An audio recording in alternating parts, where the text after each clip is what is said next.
The call came in on a Tuesday that smelled of snow long before the first flake fell.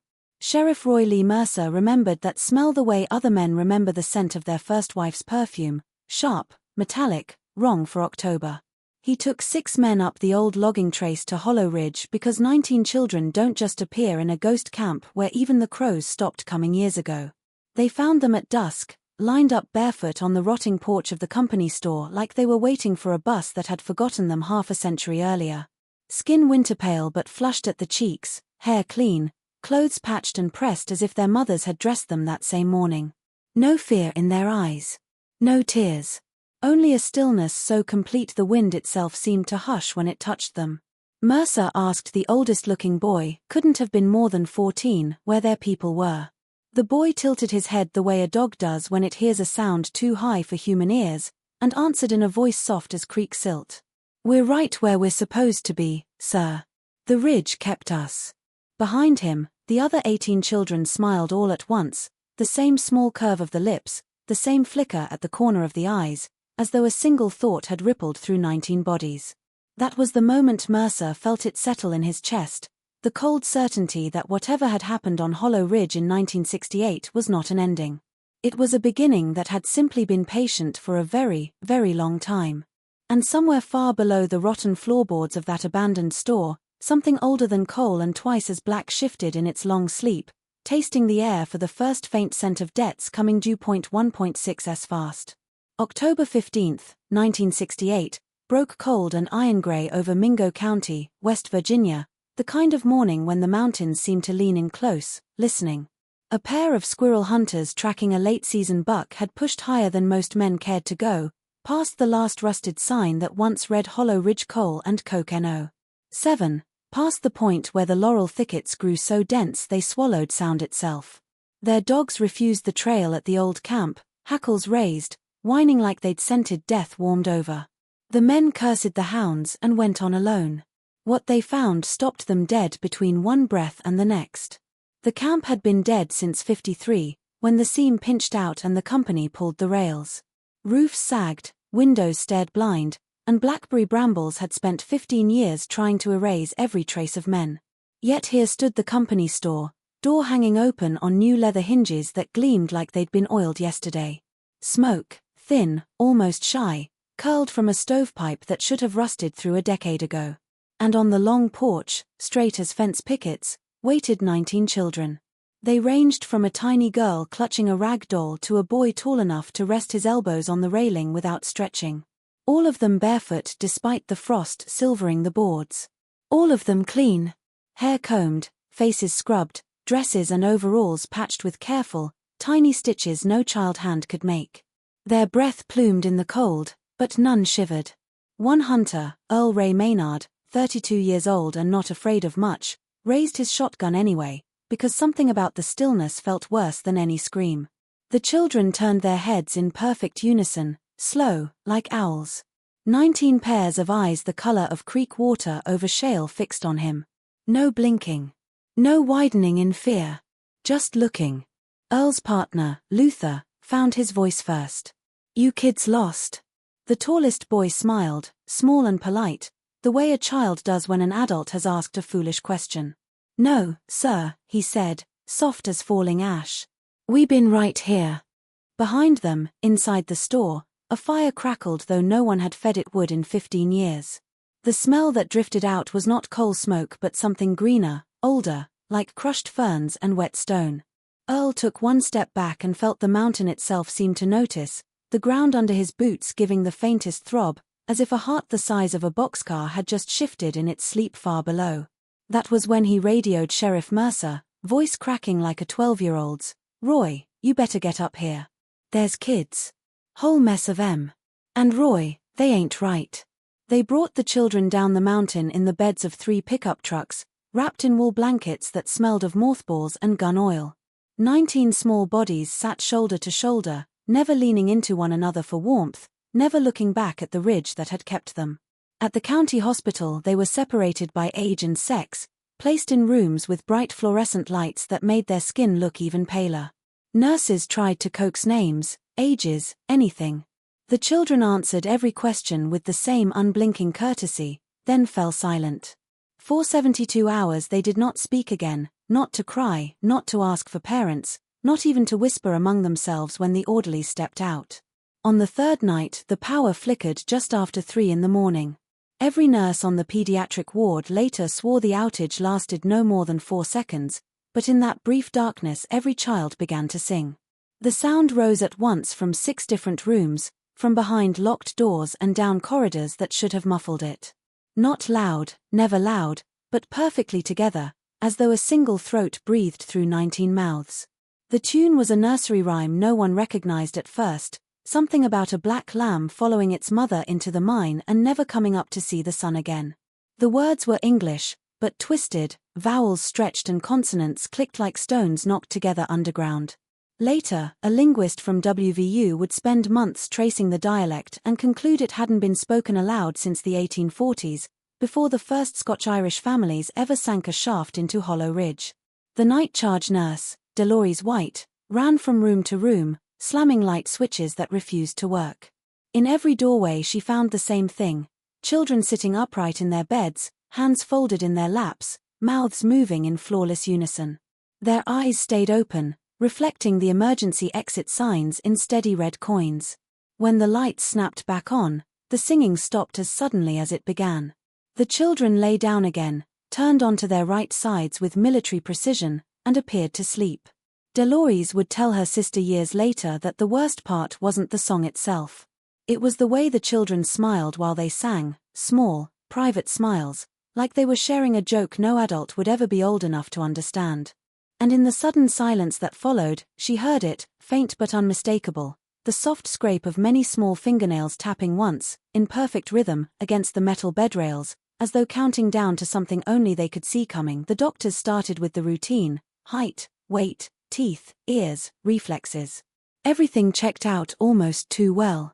No malnutrition, no parasites, no scars from the usual childhood accidents. The children sat on the crinkled paper without fidgeting while the nurses drew blood and swabbed throats.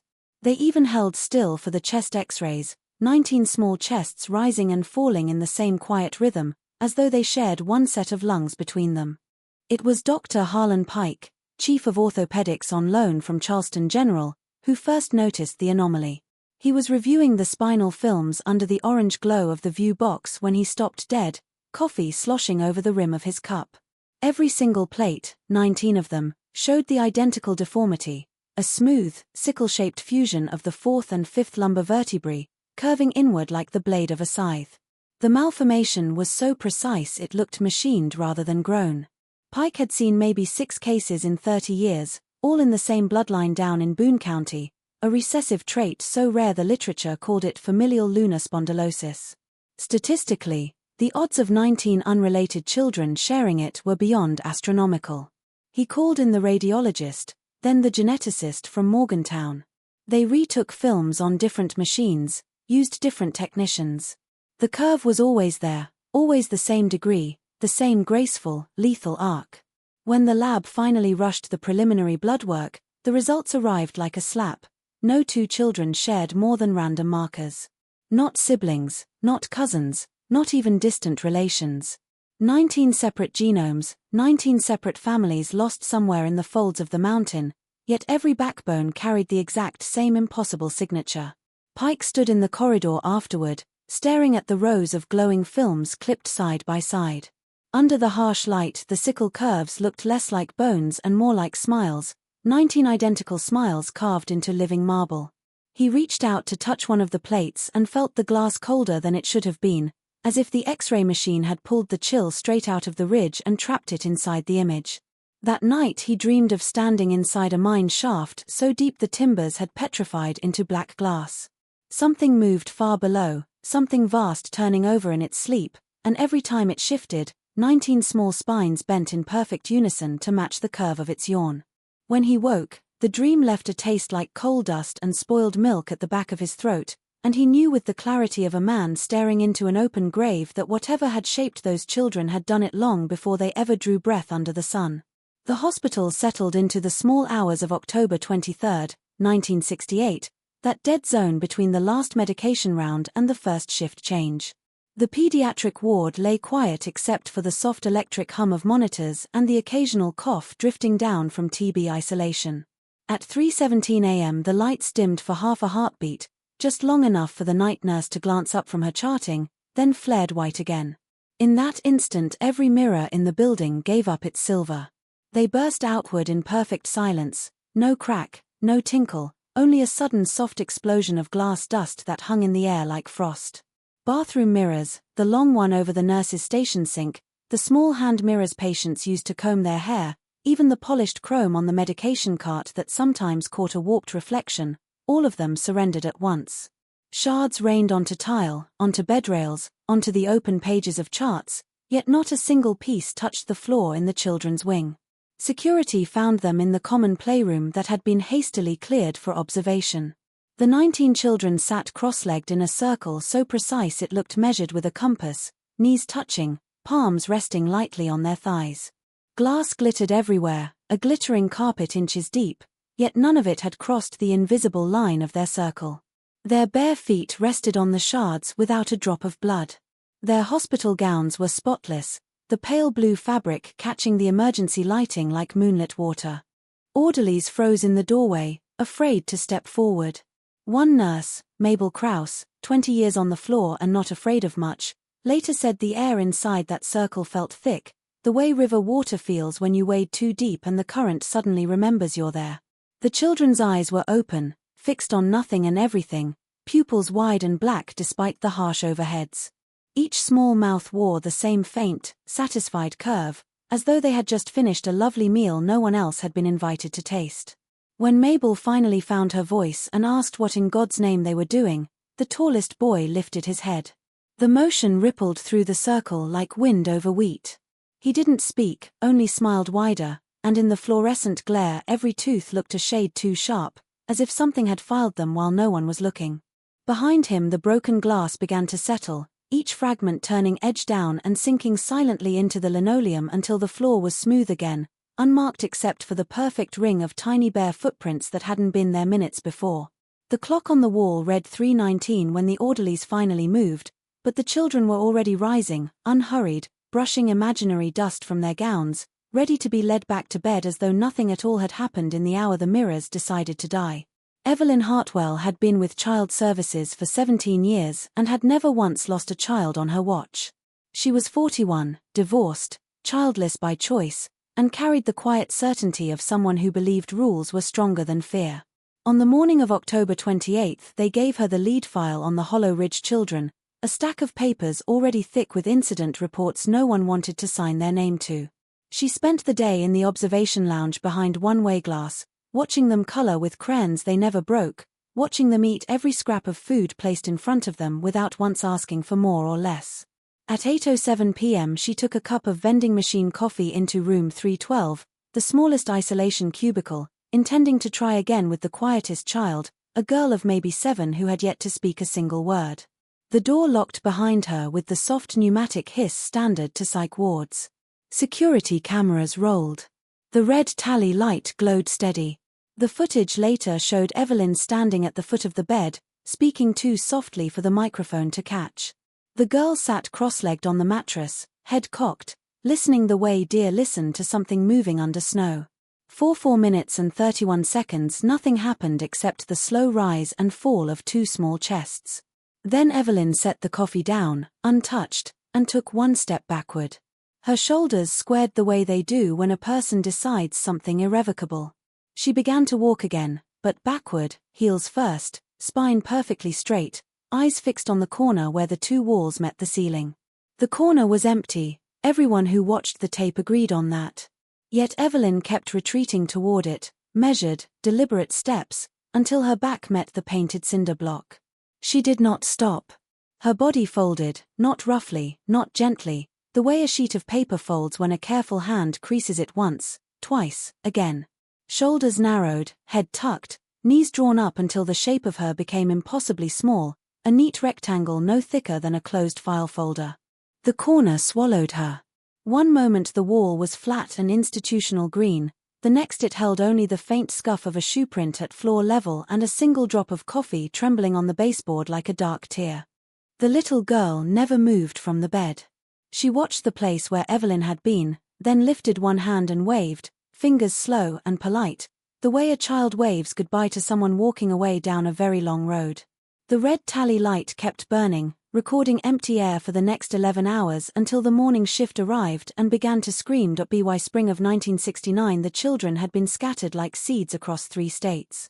Judges sealed the records, newspapers were persuaded to let the story die, and 19 quiet, well-mannered minors vanished into the homes of families who believed they were doing God's work. The adoption papers all carried the same vague origin: wards of Mingo County, parents unknown. No one mentioned Hollow Ridge aloud anymore, as though the name itself might summon something better left sleeping. The first letters arrived separately, postmarked from places as distant as Akron, Ohio, and Knoxville, Tennessee. Foster mothers wrote to one another through church circles at first, then directly, the way soldiers compare notes after surviving the same ambush. The children did not sleep. Not ever. Nurses had assumed the hospital sedatives explained the stillness, but in private bedrooms with no cameras and no needles, the children lay with eyes open until dawn, breathing slow and steady, staring at ceilings or walls or sometimes at the parents who pretended not to notice. When confronted, they only smiled and said they were keeping watch. Photographs were worse. Every snapshot taken with a flash showed the children blinking in perfect synchronization, eyelids descending and rising like a single shutter. Polaroids, brownie prints, even the expensive color slides one father sent to Kodak for development, every frame carried the same frozen half-second blink, as though time itself stuttered when it touched them. Then came the question no parent could ignore. It started in separate houses, on separate nights, always after midnight when exhaustion made adults careless. A mother padding barefoot to check a fever, a father glancing up from the late news, a grandmother rocking on the porch unable to sleep. The child would be standing in the doorway, small silhouette framed by the hall light, and before the adult could speak the child would ask, voice soft as dandelion fluff, "What time is it?" If the adult answered, 11:43, 12:09, whatever the clock said, the child only nodded and went back to bed. But if the adult asked why, or what they were waiting for, every child in every house gave the exact same reply, word for word, inflection for inflection. The ridge is still hungry. They never sounded afraid. They sounded patient, the way a farmer sounds when he speaks of rain that has been promised for a very long time. Some parents packed bags that same night.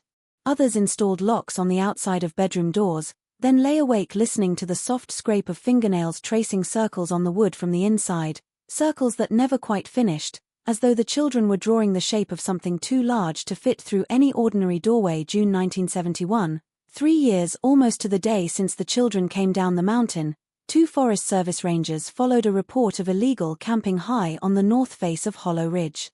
The trail was supposed to dead-end at the old No. 7 site, but when Rangers Tom Klein and Delbert Hayes crested the final switchback, their map and every memory they had of the place turned useless. The camp was gone. Not burned, not bulldozed, not even overgrown. Gone the way a word is gone when you open your mouth and nothing comes out. In its place lay a perfect bowl scooped from the earth, 300 yards across, smooth as the inside of a porcelain cup. The sides curved down in one unbroken sweep to a floor of bare stone polished to a dull sheen. No timbers, no rusted stove parts, no trace of the company store or the rows of shotgun houses that had stood there since Taft was president. Only that impossible depression, ringed at its lip by a single line of child-sized handprints. The prints were burned into the granite rim, each one 6 inches deep, fingers splayed as though the stone had been soft clay when small palms pressed in. The edges were glassy, fused the way sand turns to fulgurite when lightning strikes. Klein walked the circumference twice with his measuring tape, counting 19 prints spaced exactly 5 feet apart, forming a circle so precise it could have been laid out with surveying instruments. The hands were all the same size, the same slight inward curve of the thumbs, the same faint ridge across every lifeline that suggested a scar none of the children had shown in 1968. Hayes dropped to one knee and brushed the bottom of a print. The stone was warm, warmer than sun on rock had any right to be in the shade of June laurel. When he pressed his own adult palm beside a child's, the difference made his stomach turn. His hand looked clumsy, temporary, something that would blow away like dust the first time the wind remembered its real name.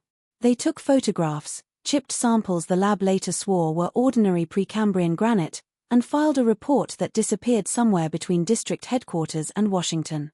That night both men dreamed the same dream, standing at the rim while the bowl slowly filled with black water that rose without a ripple, rose until it lapped at the burned handprints, and from somewhere far below came the soft, patient sound of 19 small throats humming that old twisted lullaby about the lamb that followed its mother into the dark. When Klein went back alone a week later with a civilian geologist, the bowl was still there, still perfect, but every handprint had turned to face inward now, palms cupped toward the center as though waiting to catch something rising.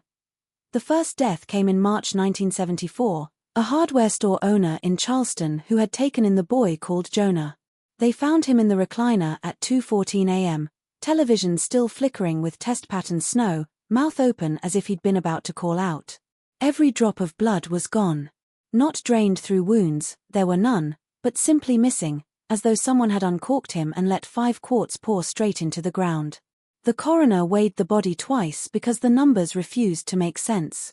In place of blood, the veins carried black silt, fine as coal dust, that spilled from the autopsy incision like dry sand and smelled of wet leaves left too long under porch steps. By autumn the pattern was unmistakable. Every adoptive parent who had kept one of the children past the 16th birthday died the same way, sudden, silent, bloodless. A preacher's wife in Beckley collapsed in her garden mid-prayer, a coal truck driver in Bluefield pitched forward over his breakfast plate, a high school principal in Huntington was discovered kneeling beside his desk, forehead resting on an open Bible as if listening for a whisper inside the pages. No violence, no struggle, only that same exsanguination without source and the black silt that stained the sheets, the carpet, the collar of whatever shirt they died in. Autopsies read like copies of the same nightmare. Hearts stopped mid-beat, lungs collapsed but dry, arteries and veins packed solid with the same dark sediment. Chemists found traces of carbon, iron, decayed vegetation, and something organic that refused to burn or dissolve. One lab tech swore the grains moved under the microscope when no one was looking, forming slow concentric rings before settling again. The children, now young men and women scattered across the tri-state, attended every funeral.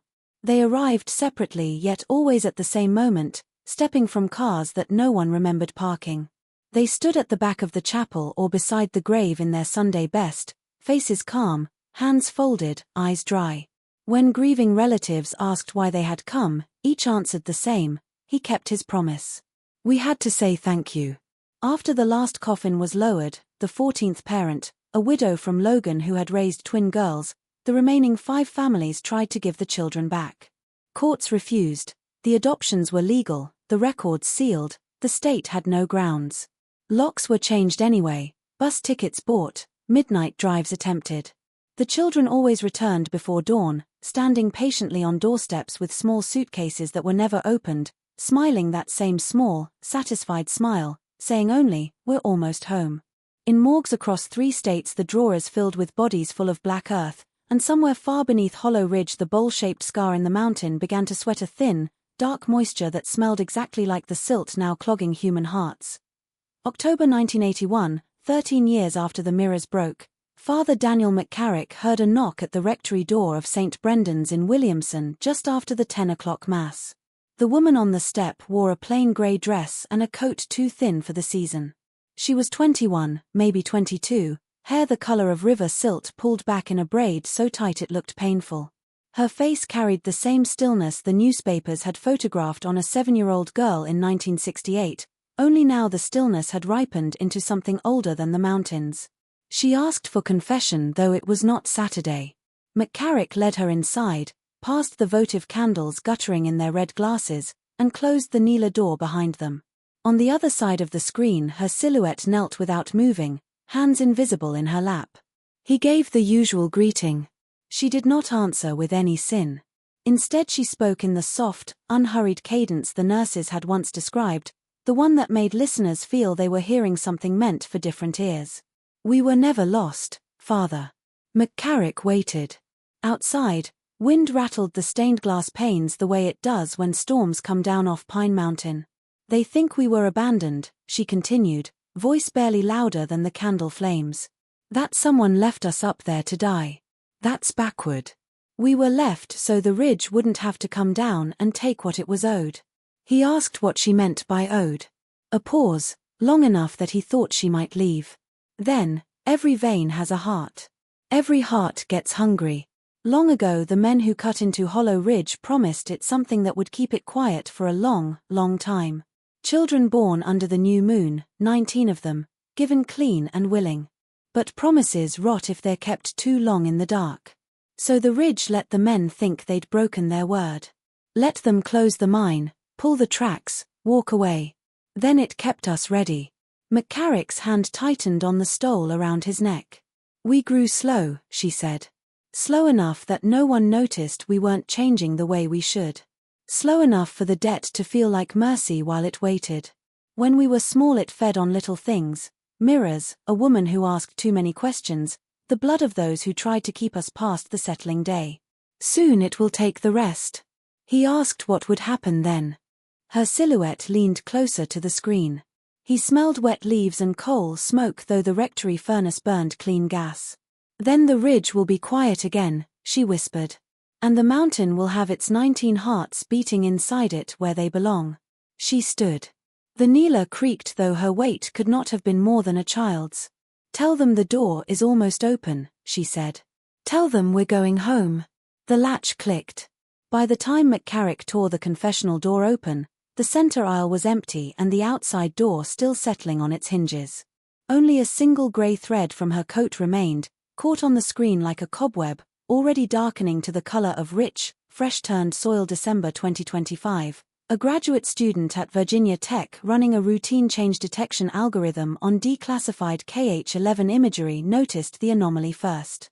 She thought it was cloud shadow until the time-lapse proved otherwise. Frame by frame, night by night, the bowl-shaped scar on the north face of Hollow Ridge was filling. Not with water, not with landslide debris, but from below. The granite base, once polished flat and empty, now rose in a slow, breathing swell, a dark hemisphere pushing upward like dough under a cloth. The growth was measured in millimeters per week, too gradual for the eye but relentless under satellite scrutiny. By the winter solstice the depression had become a shallow dome 30 feet high at the center, smooth, matte black, veined faintly with the same glassy scars that ringed the old handprints. Thermal imaging showed the mound warmer than the surrounding rock by 7 degrees, steady even when the air temperature dropped to 0. Ground-penetrating radar returned nothing but noise, as though the stone had learned to lie. Magnetometers spun useless circles. Whatever filled the bowl absorbed every signal and gave nothing back. At night, infrared caught movement along the rim, 19 pale figures walking the circumference in single file, barefoot despite the snow. They moved without hurry, always counterclockwise, always the same distance apart. Enhanced zoom revealed faces no camera had recorded in 40 years, still unlined, still calm, eyes reflecting starlight the way a cat's reflect headlights. They carried no lights, yet the snow around their feet melted in perfect circles that refroze behind them into black glass. Locals who hiked the closed fire road after dark came back with the same story. The mountain was humming again, the low, steady note you feel in your teeth more than hear, the same note the old-timers remembered from the deep mines before the pumps shut off forever. Phones lost signal a mile from the ridge. Compasses spun. Dogs refused the trail and cowered under porches until dawn. On December 21 the dome cracked along a single seam that ran north to south like a closed eyelid beginning to open.